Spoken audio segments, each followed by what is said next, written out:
cara berwawasan dan dia menguasai ilmu pengetahuan di usia 13 tahun, itu cukup luar biasa pemahamannya. Yang ingin kita tanyakan, Umi, gimana cara mendidik Fatir itu dulu? Aduh, sehat itu mahal pasti ya, ketika kita sudah tahu gitu loh. Makanya jangan disepelein lah gitu loh. Kalau sekarang itu terkadang kita merasa kuat, belum tentu. Sayangin aja lah badan itu gitu loh. Ketika sudah merasa capek, stop dulu gitu loh. Kadang kita kan merasa aduh masih mampu. Apalagi kalau sekarang, kalau aku lihat apalagi anak muda sekarang begadang lah ya. Masya Allah, itu mempersingkat umur kata orang ya gitu loh. Kita lihat sisi lain. Assalamualaikum warahmatullahi wabarakatuh. Bapak Ibu sahabat setia, senang dan bahagia saya Zulfahmi Adi kembali hadir ke layar kaca sahabat, tentunya untuk menghadirkan sang inspirator yang akan memberikan inspirasi untuk energi kehidupan kita. Alhamdulillah, sang inspirator itu sudah duduk di ruangan kita. Kita sapa dulu. Assalamualaikum warahmatullahi wabarakatuh. Waalaikumsalam warahmatullahi wabarakatuh. Beliau ini Ibu Mona Lisa ya? Iya, betul.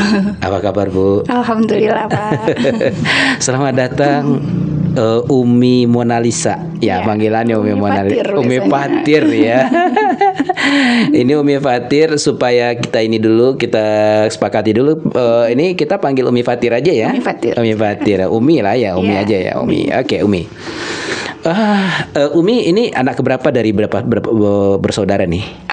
Anak pertama. Anak pertama ya.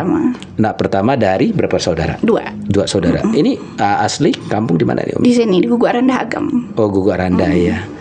Oke, Umi. Sahabat semuanya, kita di awal pembicaraan ini kita akan informasi dulu. Umi Fatir adalah seperti yang pernah kita podcast Fatir, bahwa beliau ini memiliki penyakit ginjal ya, Umi ya. Betul, harus cuci darah ya. Ini dulu. Tapi sebelumnya kita akan bincang-bincang dulu sebenarnya dengan Umi. Umi dulu memang cita-citanya seperti apa sih, Umi?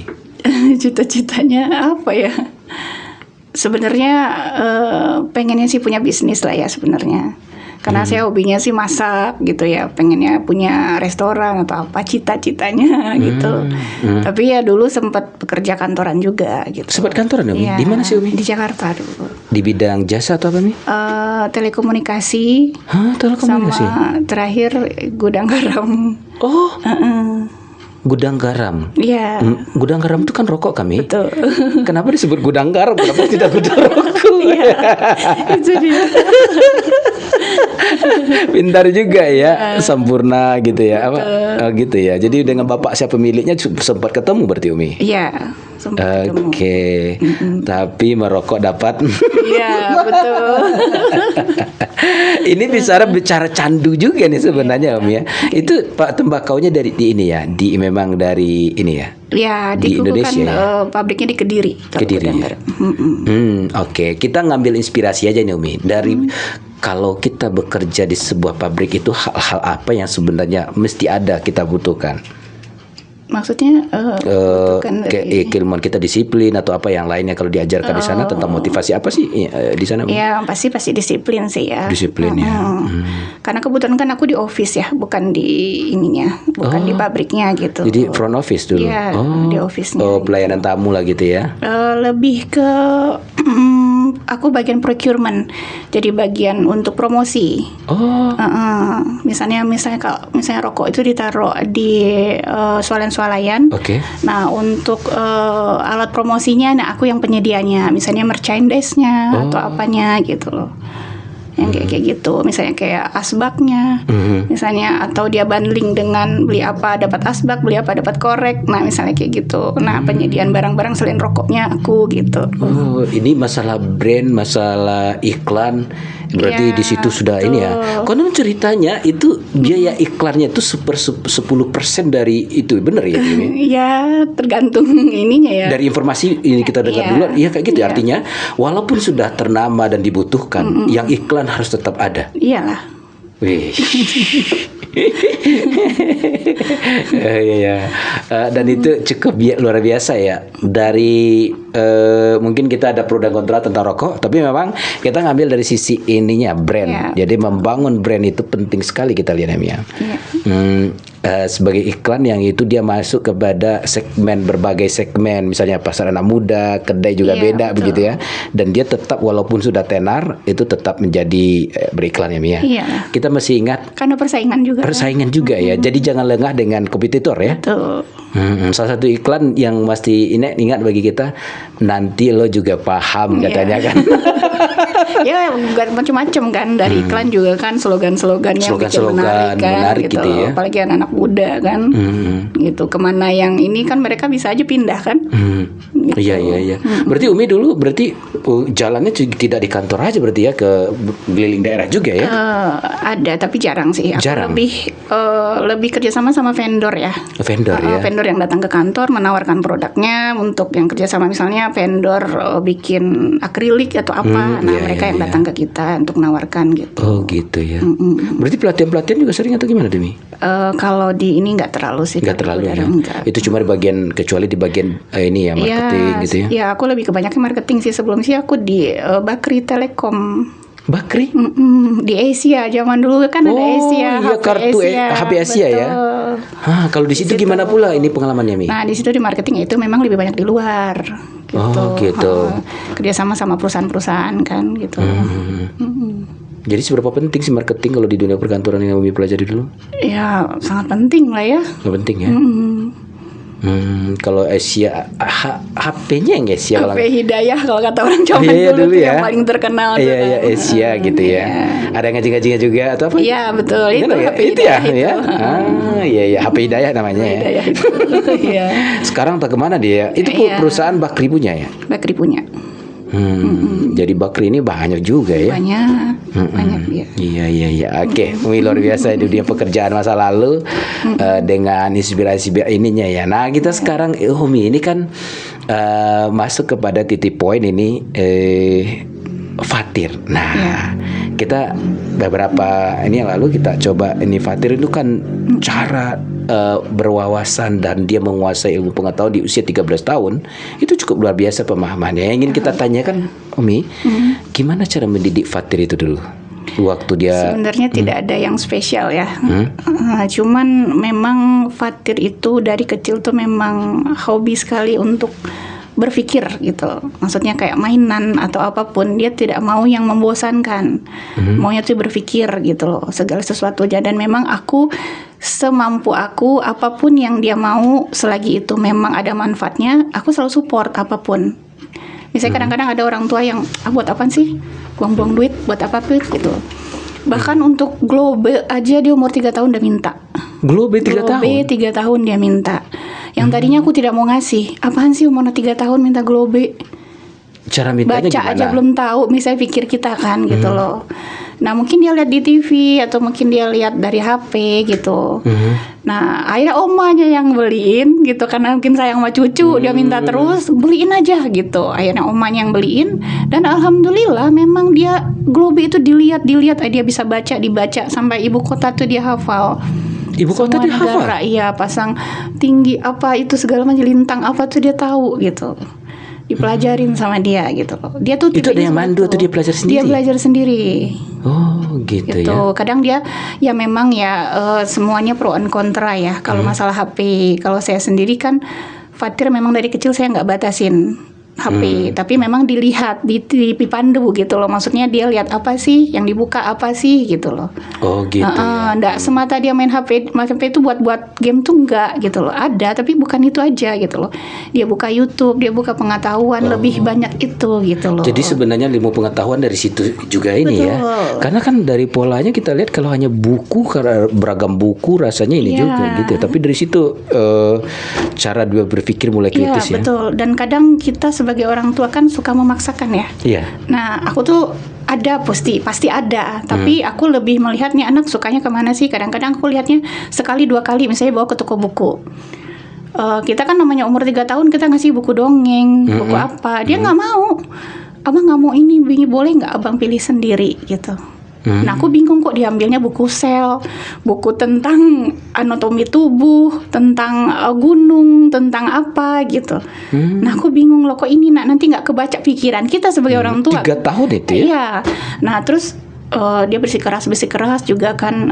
Tapi aku beli yang ringan-ringan aja. Oke. Misalnya tentang gunung, tapi gunungnya yang masih simpel. Ada gambarnya.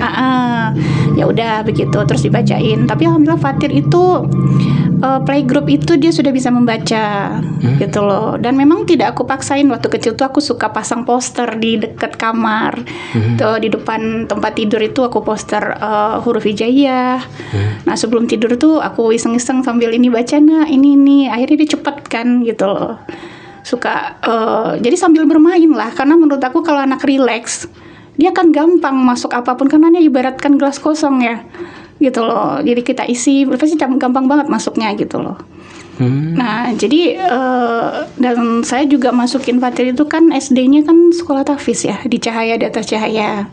Nah kebetulan kan dibilang sekolah Cahaya di Atas Cahaya ini kan nggak ikut departemen pendidikan kan ya, lebih kayak homeschooling lah, tapi di luar, nggak di rumah gitu.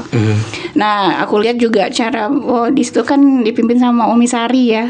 Nah di situ juga aku lihat cara mendidiknya juga, dia tuh kayak lebih, karena menurut aku prinsip aku dengan Umi Sari itu maksudnya aku setuju, karena dunia anak menurut aku umur SD itulah ibaratnya emang bermain aja dulu gitu loh, biarkan dia ibaratnya menikmati gitu loh, dia bermain, karena ketika dia sudah puas dengan bermain dia akan mendapatkan sesuatu aja tuh, pasti ada aja gitu loh, dari ntar dia baca dari mana, dia ketemu dari temennya gitu.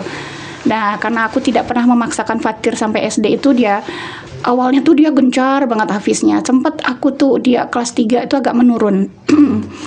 Namanya orang tua kadang-kadang kan ada tuh yang kenapa sih nak gini sempat marah, kenapa sih aku memaksakan diri, tapi Umi Sari selalu bilang gak boleh gitu nih, anak tuh ada ketika dia cuman merangkak, ada ketika dia berlari kencang, ada ketika dia cuman menjalan doang gitu loh, ada prosesnya, nggak bisa kita harus dia berlari terus gitu loh. Ya udah aku biarkan gitu loh, biarkan ternyata kesini potensinya kelihatan yang lain. Dia kan tidak mendapatkan, ibaratnya tempat Umi Sari kan tidak belajar umum yang seperti departemen pendidikan ya, belajar umumnya, cuman ya ibaratnya yang akan dikeluarkan nanti di sekolah paketnya lah, ibaratnya kan nanti dia ngambil paket nih nanti Fatir kan. Gitu. Waktu SD nih ya? Ya betul. Dan alhamdulillah dia belajar sendiri, semuanya otodidak sendiri. Gitu loh. Dan alhamdulillah itu makanya pas masuk MTSN 1 ini, sebelum mendaftar aku masukkan dia lomba dulu, dengan tidak pedenya aku tadinya, gimana ya Fatir nih, aku lihat potensi sainsnya kan bagus sekali, walaupun tidak pernah aku uji coba di mana atau gimana, belum pernah dilombakan di mana gitu loh, tapi dengan beberapa orang berpendapat tentang dia gitu loh, Masya Allah ini sainsnya bagus bla bla gitu kan, aku coba ya ya. Nah dia bilang ya udah nggak apa-apa, namanya tuh stansa, kalau nggak salah stansa 9 atau berapa gitu, MTSN 1 kan suka bikin tuh. Dengan PD-nya aku datang sendiri dengan Fatir. Itu di mana lombanya ketika itu? Di MTSN 1. Dia di SD, Fatir ini SD. Masih di Cahaya di Atas Cahaya. Okay, yeah. Terus karena aku dapat kabar ada lomba nih sains, aku pengen coba lah Fatir, siapa tahu di sini dia bisa bakatnya bisa tersalurkan gitu. Aku coba datang berdua aja nih gitu. Tapi ternyata di situ dia bilang harus perwakilan sekolah Bu, katanya gitu. Aku izin sama Umi Sari, bagaimana boleh nggak izin sekolah harus dari takutnya kan harus ada daftar nomor nik ya. Sedangkan Fatir waktu itu kan baru mau ikut paket. Nah akhirnya alhamdulillah Umi Sari bantu di paketnya mengeluarkan nomornya, dapatlah nomor nik. Dengan berdua aja hari hanya aku datang. Cahaya Data Sarah Fatir sendiri doang gitu, yang lainnya dari SD ini semua berperwakilan 5 orang, 6 orang, 7 orang. Cuman Cahaya Data Cahaya Fatir sendiri gitu. Dengan PD-nya aku dari pagi ya, dengan kondisi fisikku ya gitu kan. Ya udah aku bismillah ya nak gitu, aku tungguin gitu. Ada sepupunya satu yang nemenin gitu kan. Alhamdulillah pertama masuk ke 10 besar. Dengan dia kan kalau nggak salah untuk IPA itu 250 peserta. Gitu, alhamdulillah masuk 10 besar. Di situ mulai pede lah aku kan, alhamdulillah dengan seorang Cahaya Data Cahaya nggak pernah belajar umum di sekolah dengan otodidak sendiri gitu. Ya udah akhirnya pas itu gimana ya nggak apa-apa terus sampai sore. Bismillah ya nak, nggak apa-apa karena pakai online kan, pakai HP itu ininya gitu. Bismillah aja nak. Nah pada saat dia diumumkan dari Harapan 3 itu kan Fatir. Itu dapat Harapan 3. Ya, Harapan 3 aku sama Fatir tuh bengong aja, dan dia tuh nggak nyangka dia diem aja duduk gitu. Fatir kamu loh nak namanya, hah? Emang abang Mi, jadi tuh walaupun harapan 3 tapi kayak ya Masya Allah gitu dibanding anak yang dari kelas satunya dia belajar. Dan ini dia otodidak dan satu-satunya dari sekolah tahfiz pula gitu. Iya. Ya itu alhamdulillah di situ aku mulai agak pede. Terus apa yang diminta sama dia tuh aku coba semampuku belikan gitu loh. Ya misalnya dia minta mikroskop, minta molekul-molekul apa gitu loh. Aku coba disupport lah dia maunya gitu loh. Buku pun dia minta apa, kadang yang beliin juga kadang dari tantenya, omanya gitu karena memang tahu dia bagaimana gitu loh. Gitu. Jadi memang lebih ke belajar sendiri sih. Berarti dia lebih belajar sendiri, otodidak, akhirnya terbukti ya. Betul. Jadi ternyata kesungguhan dia menghafal Al-Quran, dicahaya di atas cahaya. Nah, itu. Akhirnya terbukti Betul. bahwa ternyata juga mampu mengolah kecerdasan otak anak. Karena dia menurut aku tuh dia nggak stres gitu loh. Dari kecilnya tuh dia di cahaya di atas cahaya tuh nggak ada misalnya cuma targetkan anak itu.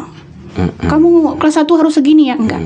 Ini yang banyak sekarang ya, anak-anak kalau di ditanya situ, perasaan. ini kalau pribadi aku ya, maksud kan beda-beda orang tua ya berpendapat. Kalau pribadiku begitu, dengan anak rileks otaknya, dia tidak dipaksa. Nah di situ dia jadinya apa yang dia mau, dia dengan senang hati belajar gitu loh. Karena tidak ada paksaan gitu loh. Iya, ketika kita lihat di episode lalu yang kita wawancarai, itu kan dahsyat sekali cara dia mengolah ini kan. Betul. Jadi aku kadang-kadang dia berubah-berubah kan, masih berubah-berubah. Jadi apapun dia jadi banyak tahu gitu loh.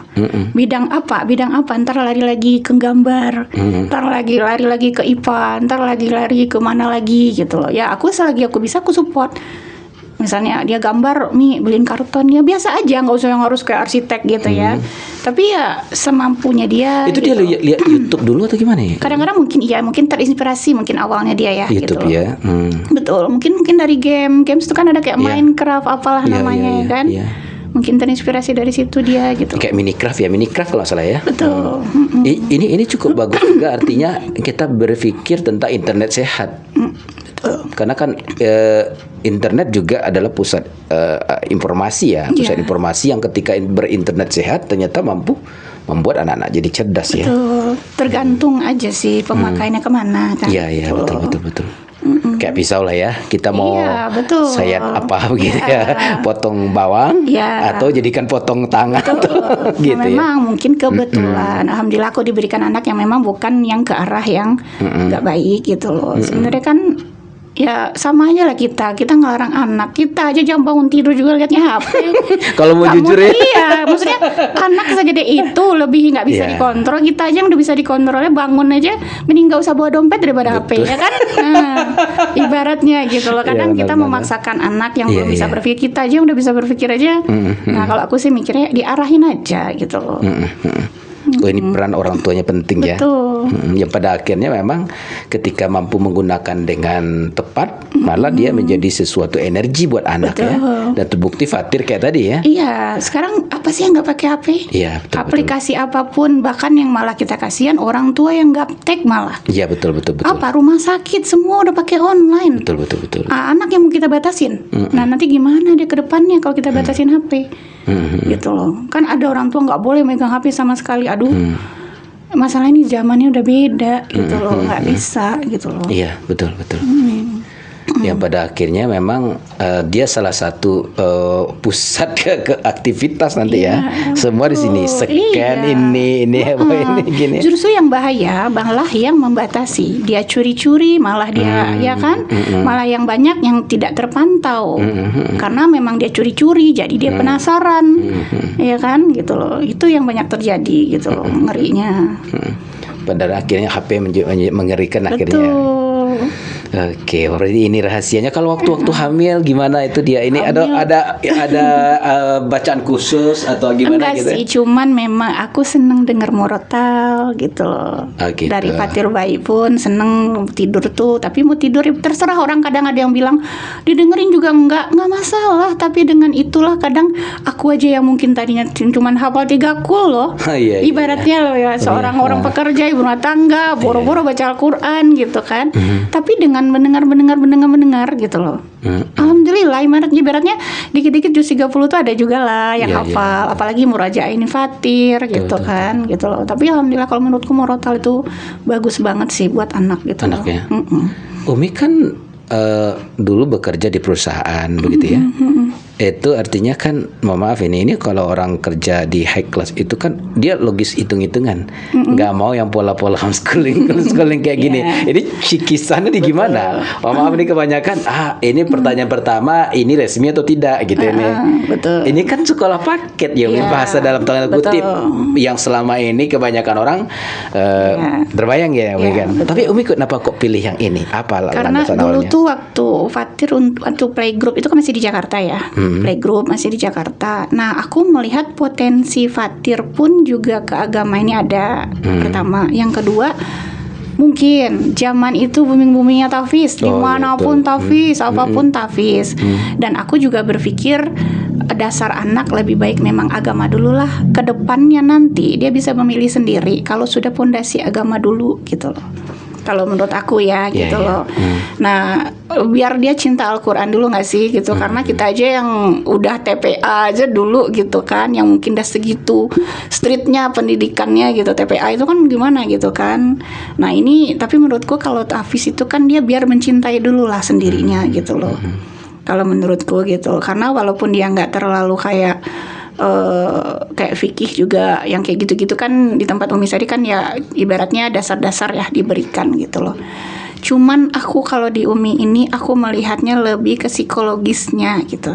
Iya. Nah itu bedanya dengan sekolah tahfiz yang lain. Nah aku melihatnya ya gitu loh. Dia juga dari seorang guru, kepala sekolah gitu dia ya. Dia mengerti banget tentang anak. Yang aku perlukan adalah ya menurut aku itu sih.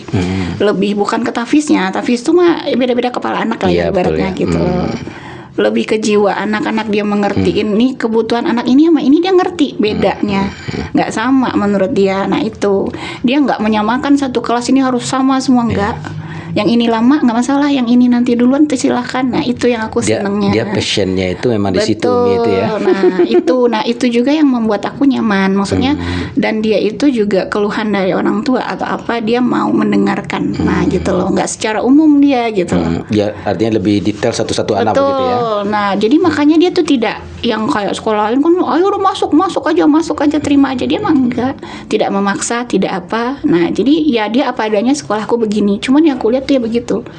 Aku lebih ke mental dan psikologis anak ya yang aku lihat di situ gitu loh. Dan itu pun yang membentuk karakter anak jadinya ya kan. Fatir gitu tertarik dengan itu ya, artinya nggak ngerasa kepaksa, enggak, nyaman dia di situ. Nyaman ya? Justru waktu Fatir kelas 2 atau kelas 3 itu Umi Sari nyuruh pindah. Kenapa? Karena potensi dia tadi, Fatir ini cerdas sekali loh. Pindahin lah Mi, sekolah kami tuh nggak ada apa-apanya Mi katanya. Kami nggak bisa ngajarin umum, nggak bisa, guru kami pun adanya begini kalau guru umum katanya. Pindahin lah Mi, kasihan Fatir. Ya aku nggak mau maksa, aku tanya sama anaknya, abang pilih sekolah mana aja abang mau. Umi pindahin. Yang paling bagus apa? Aku sebutin semua sekolah yang di sini. Mana abang mau Umi pindahin? Dia nggak mau. Nggak mau abang Mi, masa abang senangnya di sini gitu. Ya udah, jadi aku bilang Umi Sari gimana Mi? Udah sama orang yayasannya juga bilang begitu gitu kan, tetap Fatirnya nggak mau, dan aku nggak mau nanti takutnya dengan dipaksa malah potensinya surut. Ya, betul. Nah aku nggak mau. Itu di kelas berapa tuh? Kelas 2 atau kelas 3 gitu kalau nggak salah. Udah nampak deh begitu ya.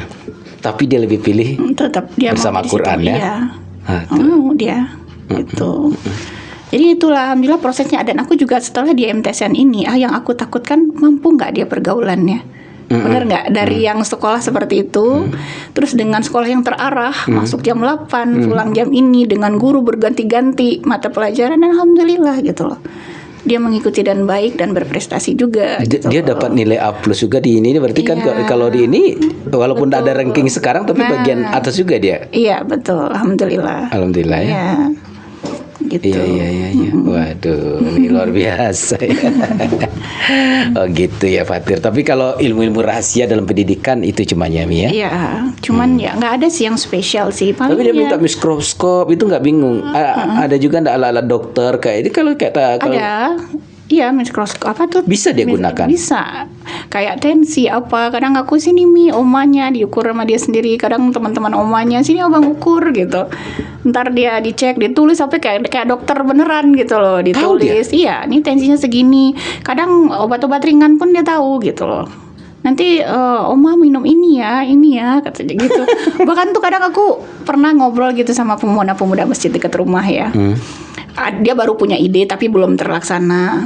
Mi katanya gitu, boleh nggak ya ke besok-besok ini kalau nanti kita coba omongin setiap Jumat, hari Jumat, sholat Jumat itu setelah pulang Jumat, bapak-bapak yang tua-tua pengen ukur tensi gratis kita kasih gitu. Maksudnya dengan Fatir yang ngerti atau apa ukur tensi kan, maksudnya ukur badan apalah yang alat seadanya kan. Kadang-kadang orang tua itu kan nggak ngerti ukur tensi atau apa, harus ke puskesmas atau apa gitu kan. Dibuat kayak gitu loh sama pemuda-pemuda masjid gitu. Di mana sih Mi? Di Guguk Rendah Masjid Taqwa. Masjid Taqwa Guguk Rendah ya. Gitu. Iya, luar biasa ya. Baik Umi, ini semoga Fatir tetap menjadi anak luar biasa, aset negara nih ke depan kayak gitu. Kita bicara tentang inspirasi Umi yang karena ceritakan Umi memang cuci darah. Iya betul. Itu memang sudah lama atau gimana? Kejadiannya seperti apa sih Mi? Tahun 2020 pas corona pandemi itu. Ya sebelumnya ya itu kan dari hipertensi ya, sakitnya gitu loh. Pertama gejala itu memang tidak ada gejala yang khusus. Kadang ada yang nanya sakit nggak sih pinggangnya atau apa, nggak ada gitu loh.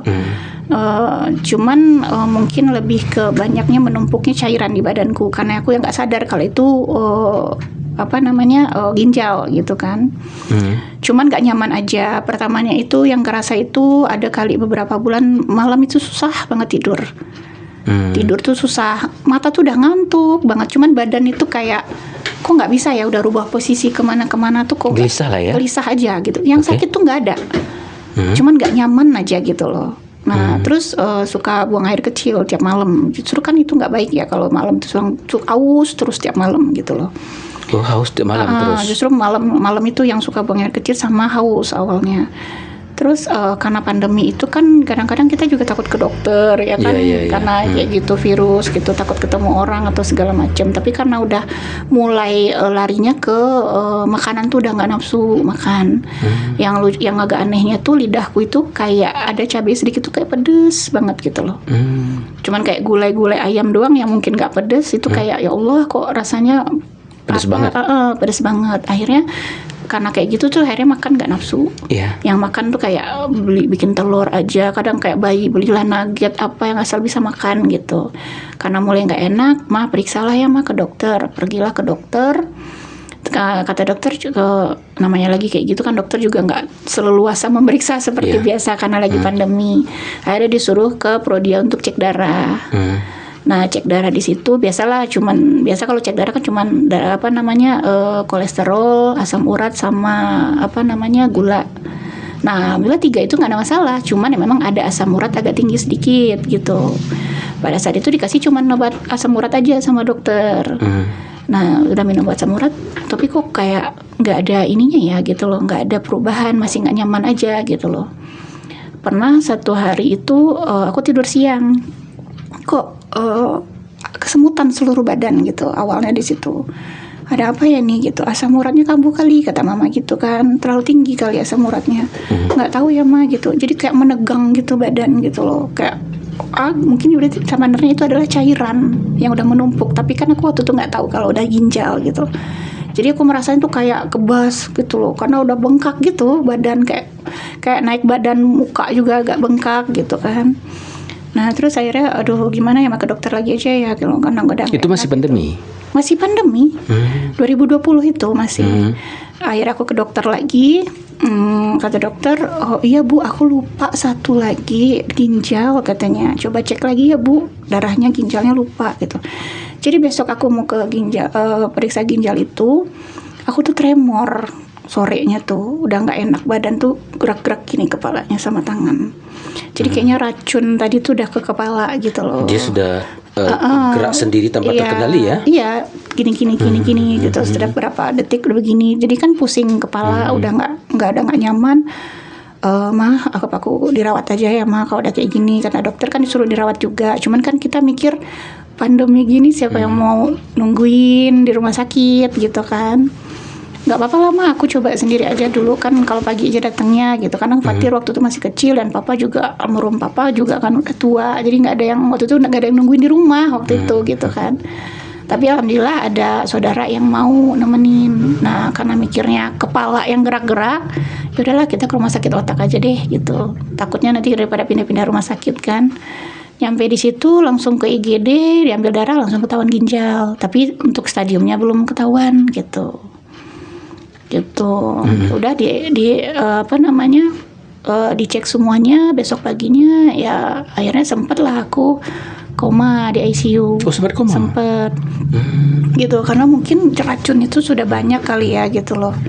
Jadi jam 4 subuh sampai jam 11 malam gak sadarkan diri. Tapi aku tuh denger orang, tapi aku udah teriak tapi orang tuh gak denger aku gitu.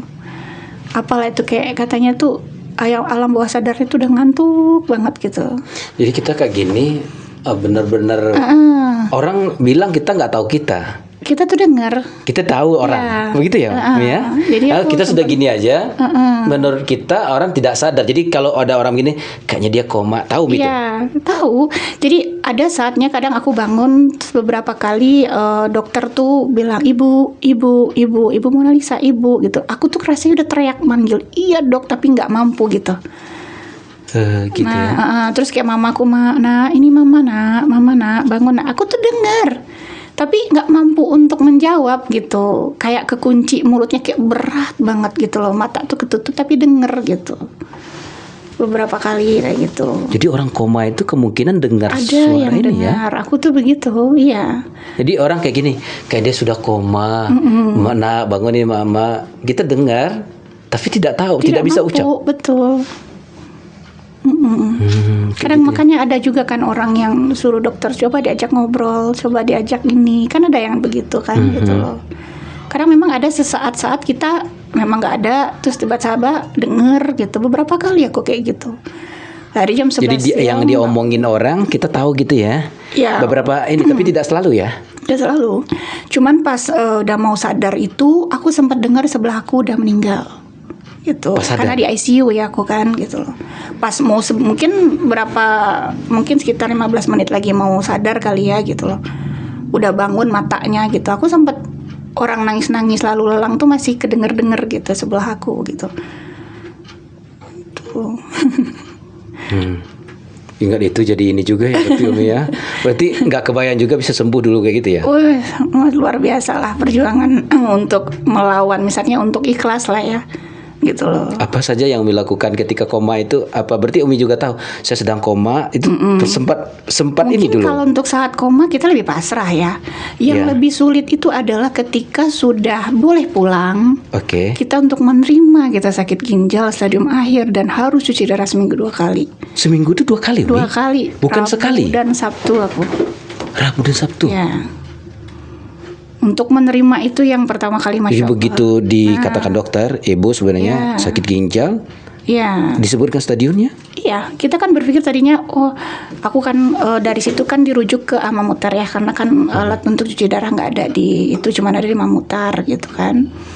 Kan dengan berbagai operasi harus pasang selang, untuk akses operasi kan pasang selang dulu, gitu loh. Nah, ya itu kan masih banyak tidak sadarnya. Karena kan obat bius ya gitu loh. Jadi memang banyak fly-fly-nya aku ketika di operasi-operasi itu. Tapi ketika udah mau boleh pulang, karena masih lama nggak sih, kan nggak betah juga ya. Dan itu masih belajar jalan lagi gitu loh. Maksudnya belajar jalan untuk beberapa saat ya, 1 hari itu kan kelamaan kan di tempat tidur terus.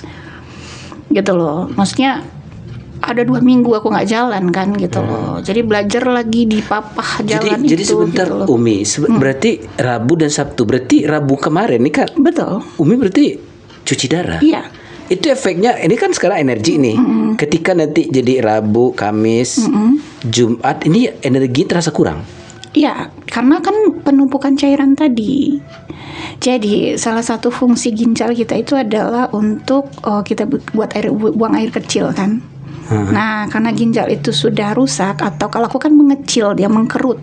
Jadi cuma tinggal 5% aja gitu loh fungsinya. Nah, jadinya untuk buang air kecil itu bahkan ada yang udah nggak buang air kecil. Kalau aku masih, tapi sedikit banget. Paling itu 25 mili sekali buang air kecil gitu. Paling sehari cuma 3 kali, atau misalnya pas mau wudhu ya gitu loh. Paling keluarnya cuma segitu gitu loh. Nah, jadi karena nggak ada keluar air buang air kecil tadi, makanya kan menumpuk jadinya di badan. Jadi kalau seandainya bengkak gitu. dia nanti kayak mulai Jumat dia sudah mulai bengkak. Betul. Nah, itulah kenapa orang kena ginjal itu dibatasin untuk minum gitu loh, cairan gitu loh. Gitu.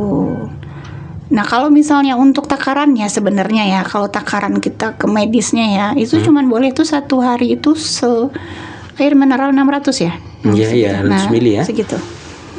Itu sehari kan, ya, tapi aku nggak sanggup lah aku kalau cuma segitu gitu loh. Iya, kita butuh air juga terus ya. Jadi awal pertama aku sakit itu memang semuanya aku strict banget, sampai apapun makanan apapun memang benar-benar dijaga banget. Bahkan buah-buahan pun nggak boleh, katanya awal-awal tuh bolehnya pepaya, dan pepaya juga harus direndam dulu pakai air panas gitu. Tapi lama-lama aku berpikir kok jadi malah HB ku turun. Lemah, daya imun jadi rendah. Betul. Jadi aku sempat tahun pertama itu 6 bulan berturut-turut aku transfusi darah terus setiap bulan. Gitu. Nah, terus akhirnya berpikir kan, dokter gizi masuk, dok emang nggak boleh ya dok gini-gini. Jadi ibu tuh salah katanya, bukan tidak boleh, tapi dibatasin gitu. Jadi kayak buah-buahan lain itu kan kita sebenarnya butuh juga kan gitu loh. Cuman yang berlebihan itu yang tidak boleh gitu loh. Dirasa-rasa juga ke badan gitu. Karena beda-beda pasien. Misalnya aku dengan pasien yang lain, misalnya aku nggak bisa jeruk nih misalnya, belum tentu pasien lain nggak bisa jeruk gitu. Beda-beda juga Beda-beda juga kondisi badan, nggak bisa juga gitu. Cuman paling yang untuk umum, contohnya belimbing. Buah belimbing itu bagi penderita ginjal emang nggak bisa. Ada racunnya langsung ke otak gitu. Nggak boleh makan belimbing gitu. Iya. Gitu. Itu 2 kali cuci darah seminggu tuh Umi. Ini maksudnya cuci darah itu kan kayak di darah kita sendiri.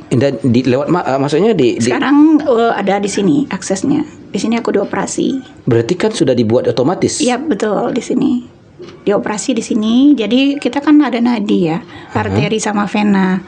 Nah itu disatuin sama dokter, dioperasi dia biar dia besar.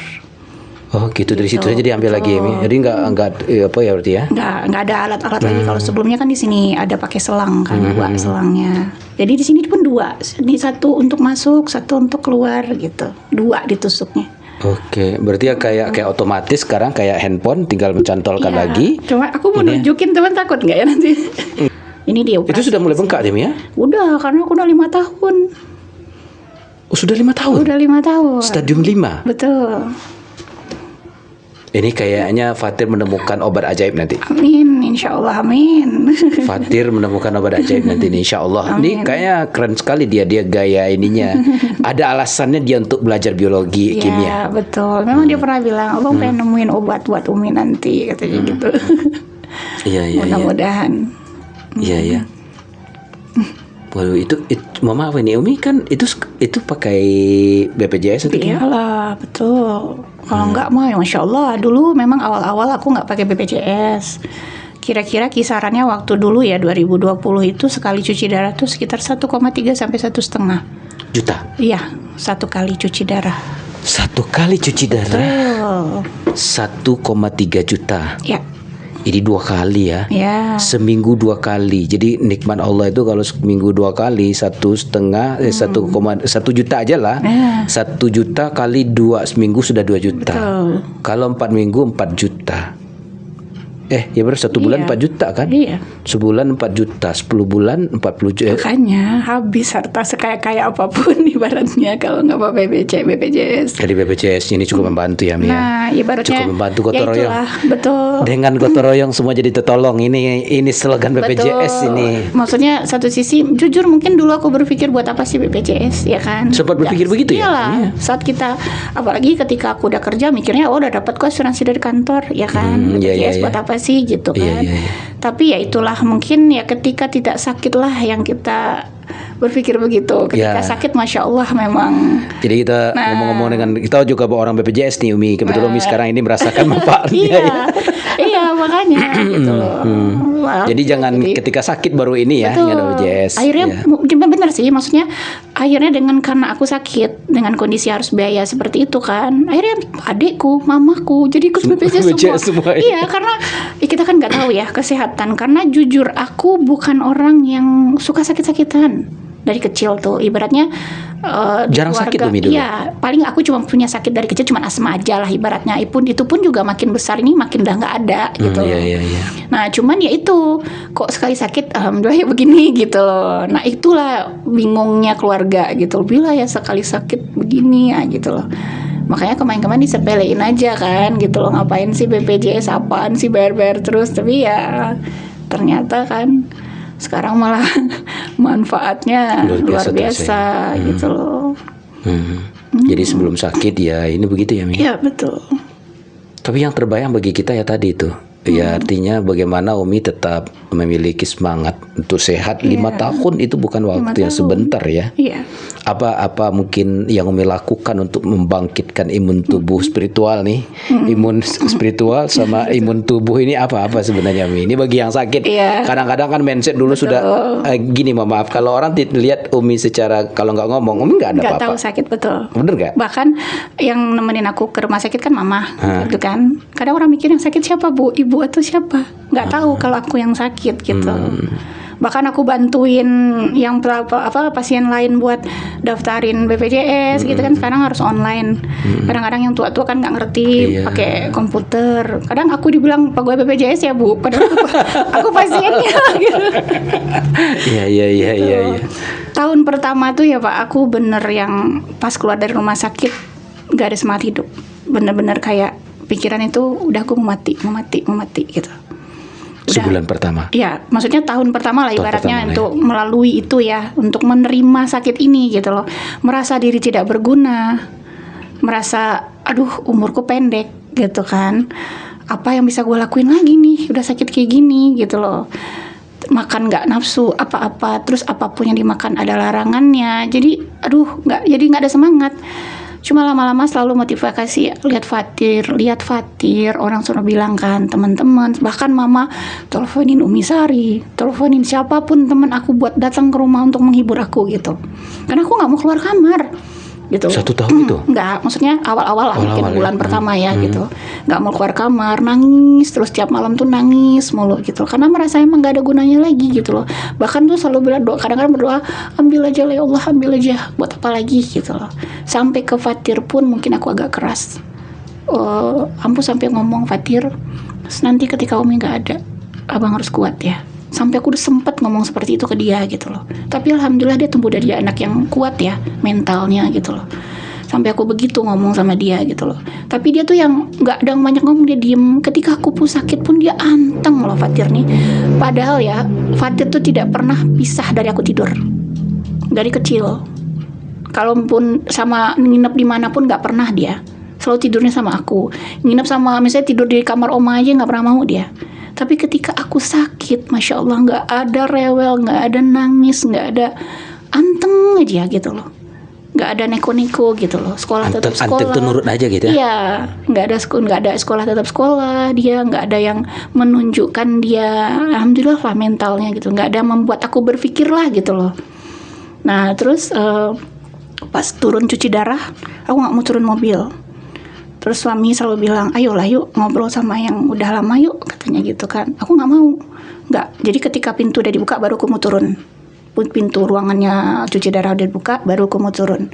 Nggak mau khusus ngobrol-ngobrol sama yang lain tuh nggak mau aku. Gitu. Apa yang terpikir ketika itu Umi? Ya itu, aku tuh kayak merasa nggak berguna. Apalagi sih gitu loh hidupku. Adakah merasa tidak adil atau gimana ketika itu? Ini kan aku cuman jujur ya berpikir, apa sih ya Allah dosaku, lebih ke situ gitu loh. Apa sih dosaku gitu loh. Kok aku dikasih sakit yang seperti ini gitu. Ada lebih ke situ.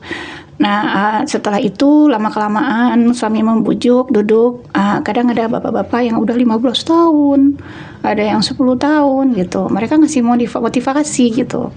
Jadi juga ada persatuan nih. Ada, mereka kan kita tuh ada jadwalnya kan. Oh, iya. Misalnya aku kan Rabu Sabtu pagi tuh jam 8 sampai sekitar jam 1 kan 4,5 jam tuh cuci darah itu. Waktunya 4,5 jam. Tapi kalau di kota-kota besar tuh 5 jam. Gitu. Nah, jadi kita kan ketemu dia lagi dong gitu yang sesuai jadwalnya. Jadi saling motivasi yang lama-lama gitu. Bahkan dia bilang orang sehat aja lebih dulu daripada kita gitu. Nah, betul ya. Kita ini karena memang belum ditemukan obat minumnya aja katanya. Kita sama sakit jantung, sama sakit ini. Cuman karena kita nggak ada obat minumnya, ya udah obatnya cuci darah. Aku dimotivasi seperti gitu itu ya. gitu loh. Artinya sebenarnya sama kan obat itu diminum kalau Om nih. Cuma karena bahasa cuci darah ini adalah bahasa horor duluan di pikiran. Iya. Oh gitu ya cara ininya ya. Apalagi mikir selang-selang darah itu kan udah mikir tiduran dengan segitu lama waktu gitu kan. Kadang orang yang bekerja jadi bisa nggak bekerja karena sakit itu. Bahkan ada loh yang kerja di Bank Mandiri, di Bank Nagari, habis cuci darah dia kerja lanjut, perempuan lagi. Iya. Gitu. Jadi sudut pandang kita terhadap ini ya Om iya. ya. Nah terus aku mulai tuh dengan begitu udah mulai ketawa terus aku mulai tadinya disupirin ya, maksudnya suami kan balik ke Jakarta setelah pandemi berakhir, balik kerja lagi kan. Bukan depresi sih, lebih ke down. Aduh, gue sakit, ditinggal, siapa yang nemenin, kayak berasa sendiri lagi. Cuman itulah, ketika kita sendiri kita bisa karena terpaksa gitu loh. Itu jadi pasti tubuh kita ini betul luar biasa ya. Dengan ada suami malah manja. Aduh, ini diletoy-letoin gitu loh. Iya, ya kan. iya. Tapi dengan gak adanya dia, bener loh, kita jadi kayak mampu kok gitu loh. Mampu kok sendiri gitu loh. Nah akhirnya tadinya disupirin kan, tiap cuci darah, terus mikir, mah aku coba ya nyupir lagi mah gitu. Nyetir lagi, memang nggak apa-apa, coba-coba lah mah gitu kan. Alhamdulillah sekarang aku udah kayak biasa lagi, nganterin Fatir sekolah, pulang jemput dia kemana-mana. Ya udah kayak orang biasa aja yang mikirnya udah kayak sekolah aja Rabu Sabtu dah gitu.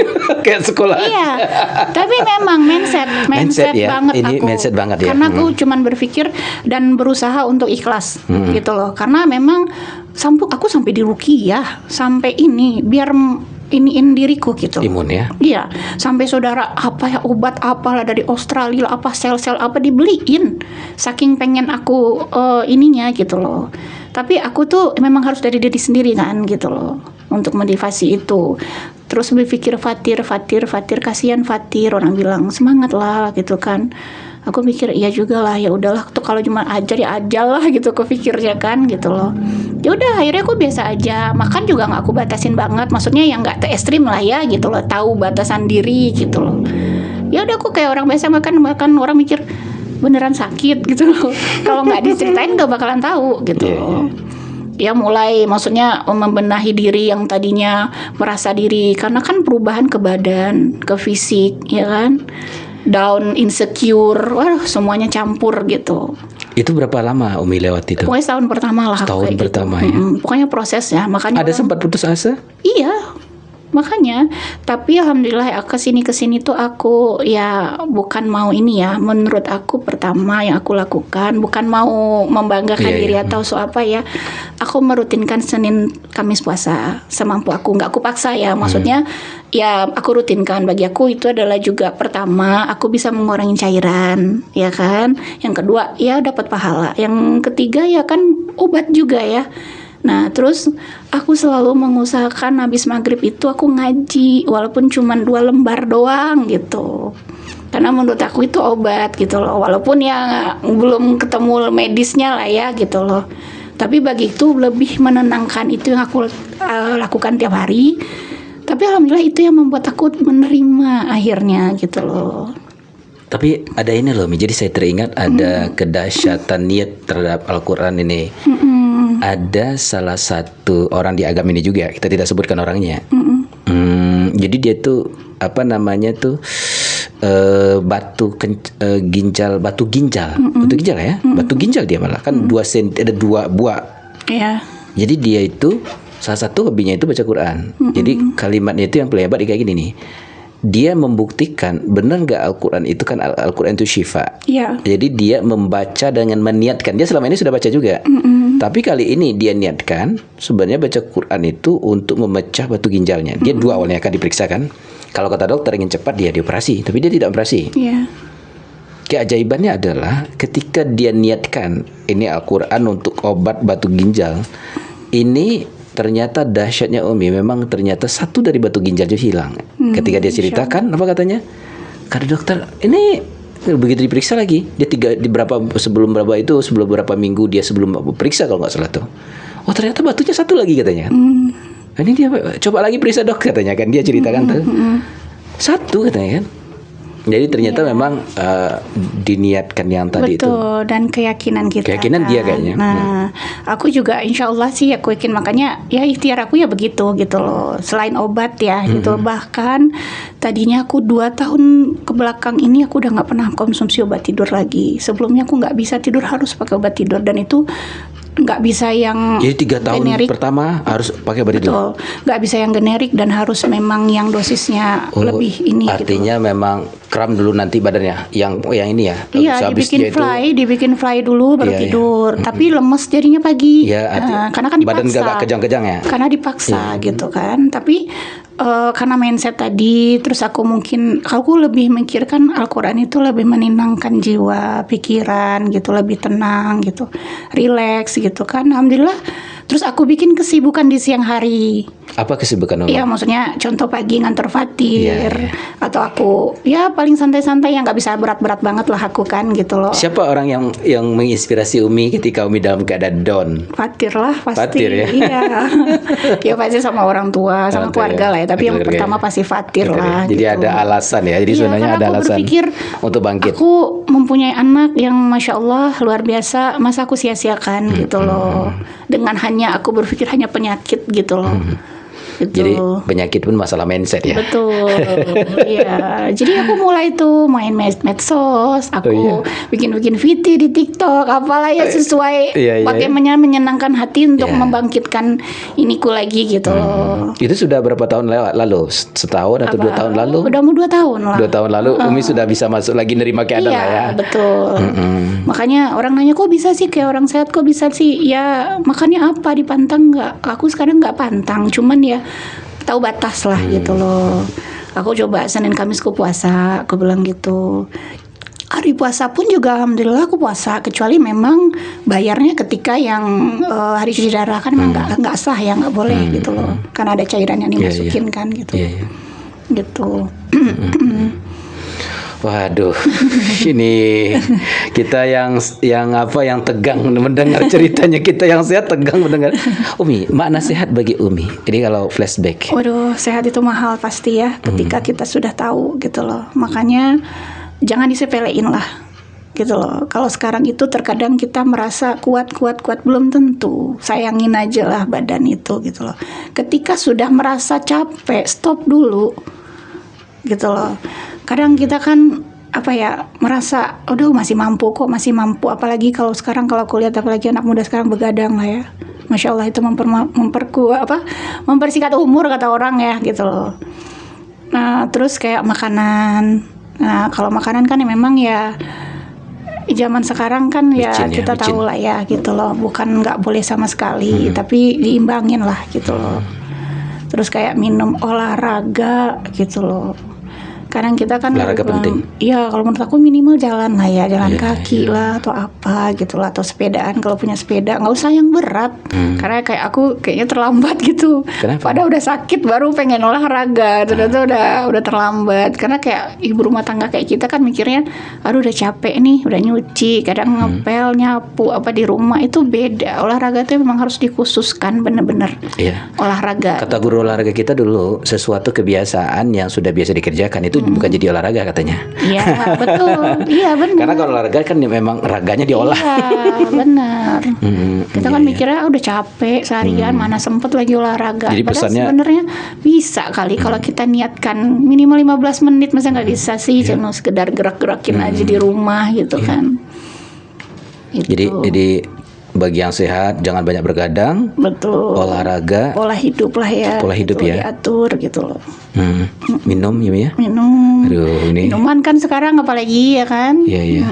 Minum air putih kita juga malas-malas gitu ya. Nah itu boleh lah sesekali gitu loh. Tapi kan ya jangan jadiin konsumsi ya minuman-minuman Iya, kemasan iya. atau Betul, apa gitu loh. Bahkan kan ada orang malah nggak minum air putih sama sekali. Malah minumannya teh botol lah apa Iya, gitu kan, malah dikonsumsi gitu loh. Itu kan yang nggak baik. Bekerja ginjalnya jadi ini kan. Gitu. Waduh, iya betul ya betul. Tapi menurut aku sesekali kalau misalnya kita ini bagus juga dicek lah kesehatan itu, cek darah ya, dirutinkan misalnya 3 bulan sekali atau apa, minimal biar kita tahu juga. Tahu ya. Gitu. Tapi benar loh Mi. Jadi kita sendiri nih, saya sendiri dulu kan paling takut ya periksa-periksa. Kebetulan pernah beberapa bulan lalu lah, siap lebaran lah, itu kena asam urat. Jadi ini kan biasanya diajak istri tuh nggak mau nggak usah. Jadi waktu asam urat itu kan pasti cek darah. Betul. Udah dicek semua kan. Iya. Ternyata memang benar juga. Saya dulu termasuk yang Ami bilang tadi, saya orang anti sudah jangan periksa karena sudah periksa darah nanti banyaknya terpikir begitu ya. Pola nih. Jadi ternyata dengan diperiksanya kita tahu kadar gula berapa, asam urat berapa begitu ya. Apalagi kolesterol berapa. Ternyata ada manfaatnya. Betul. Begitu kita ketahui bahwa kita sedang asam urat, kita tahu kan ini batasi makannya gitu ya kan. Jadi kalau kepada para penonton nih, jadi ternyata keras kita itu juga lulu ketika kita sudah sakit. Benar, ya. iya kita kan sering terlambat. Betul. Kejadian dulu baru sadar. Sadar. Kita kan Dulu saya nggak mau juga Mi, karena Iya. kan saya apalagi dulu karena orang kampung ya, dulu kebiasaannya obat-obat ini aja bisa kayak gitu ya kan. Jadi sebenarnya baru nikah juga ini, baru obat-obat ini baru ini juga. Apalagi nggak perlu salah periksa-periksa kayak gitu kan. Tapi Iya. ternyata memang penting lah penonton ya, Betul. kayak Umi ya. Iya, Sehingga betul. kita tahu ya, sama kayak Umi sekarang nih. Aku Kita bisa juga anti, batasi. nama ke dokter anti. Oh, sama ya? Sakit anti aku dulu tuh, benar-benar kayak, aduh ngapain Iya, gitu benar loh. ya. Kalau nggak sakit-sakit parah banget, nggak banget yang namanya ke dokter gitu loh. Karena mikirnya, aduh males banget. Ntar pikir lagi sakit apa, obat ini lagi, pikiran jadi kemana-mana gitu loh. Padahal ntar juga di tidurnya juga sembuh. Iya, Nah kita suka gitu itulah kita nggak tahu. Memang mungkin sesaat sembuh. Iya. Tapi kita kan nggak tahu di dalam ini sampai betul, kapan betul. dia gitu, sakitnya apa gitu loh. Malah sekarang malah rumah sakit aja urusannya gitu. Iya betul ya Umi ya. Tapi hebat Umi bisa sudut pandang berbeda. Oke, satu lagi pertanyaan nih. Boleh. Mbak Ana syukur. Syukur ya itulah ketika seperti ini aku pengen hidupku sangat berguna bagi orang lain gitu loh. Karena bukan aku mendahului Tuhan ya, bukan mendahului Allah atau takdir gitu loh. Memang ajal di tangan Allah. Tapi ketika aku sakit seperti ini, aku lebih inginnya aku punya lebih banyak manfaat buat orang lain gitu. Lebih bersyukur di sisa umurku gitu loh. Aku inginnya orang memandang aku lebih jadi orang yang lebih baik, ada gunanya di keterbatasanku lah gitu loh. Begitu yang aku inginkan gitu. Ketika aku sudah tidak ada, orang malah yang diingat adalah yang kebaikan aja kalau bisa gitu. Semua orang sebenarnya dalam penantian juga semuanya ya, sini. Itu. Cuman tapi kan Ya, benar ya. aku udah ada Betul, reminder betul. kalau Betul. Ya, aku betul. sudah ada pengingat Ada- nih. ada alarmnya ya. Nah gitu. Betul ya, Walaupun memang ajal di tangan Allah gitu loh. Betul Mi, betul. Jadi akhirnya poin satu bahwa andai kalau kita tahu bahwa ada alarm dalam tubuh Betul. kita bahwa kita ingin sebenarnya menjadi orang yang bermanfaat Iya. gitu ya. Karena memang juga kalau di dalam Al-Qur'an kita dengar-dengar kajian Ustadz kan begitu juga kan bahwa andaikan ada orang yang telah mati itu satu saja yang dia inginkan yaitu dia mau bersedekah gitu ya. Betul. Ya, jadi dia Iya. minta dikembalikan ke atas dunia. Iya. Dia ingin bersedekah dalam artian sedekah itu kan pembuktian iman, kebermanfaatan buat orang lain. Dan memang juga ini ya Mia, sebaik-baik manusia bermanfaat buat orang lain gitu ya. Iya, karena Dan cerita Umi ini sudah bahagian dari itu. Karena dari sini akan banyak orang terinspirasi tentang kesehatan. mudah-mudahan. Tentu juga kita doakan. Iya. Mohon doa dari penonton kita, semoga suatu saat Umi bisa menjadi sebuah sebuah spektakuler bahwa ternyata anaknya mampu menemukan obat penyembuh. Amin, insya Allah. Ya itu makanya. Benar ya? Karena bagi Allah tidak ada yang tidak mungkin. Makanya kadang aku selalu bermindset Allah tuh sayang kok. Karena begini aku berarti aku mampu. Maka Allah kasih aku sakit kayak gini. Belum tentu orang lain bisa kayak aku. Itu yang membuat aku motivasi gitu loh. Yang penting ya udah, berarti Allah pengen aku lebih lagi nih dekat sama dia nih. Mungkin selama ini lalai. Orang terpilih. Betul, mungkin selama ini lalai, mungkin selama ini suka lupa. Nah gitu. Ya mungkin benar dengan aku jadi sering puasa, lebih sering ngaji. Nah jadinya kan ada perubahan buat yang baik buat hidupku gitu loh. Mungkin dengan tegurannya dengan sakit mungkin gitu. Ya, Umi, ya. Itu berpikir hikmahnya aja gitu loh. Baik Umi, ini luar biasa sekali apa yang Umi sampaikan, menginspirasi, memberikan motivasi dan juga informasi buat para pendengar kita podcast Sisi Lain, karena memang kita ingin menjembatani kebaikan untuk bisa saling menguatkan.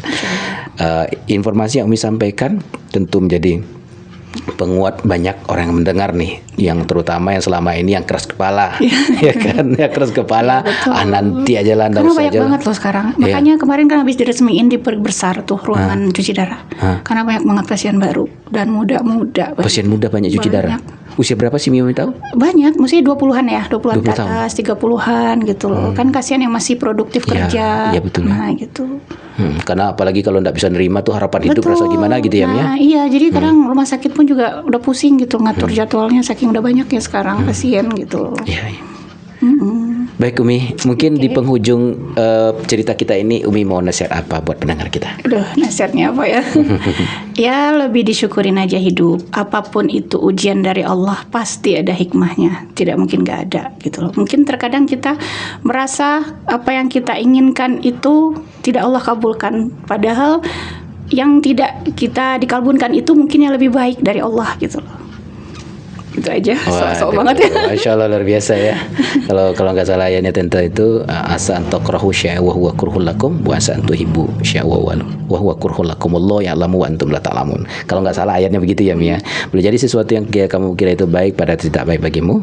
Boleh jadi sesuatu yang kira tidak baik pada itu terbaik bagimu.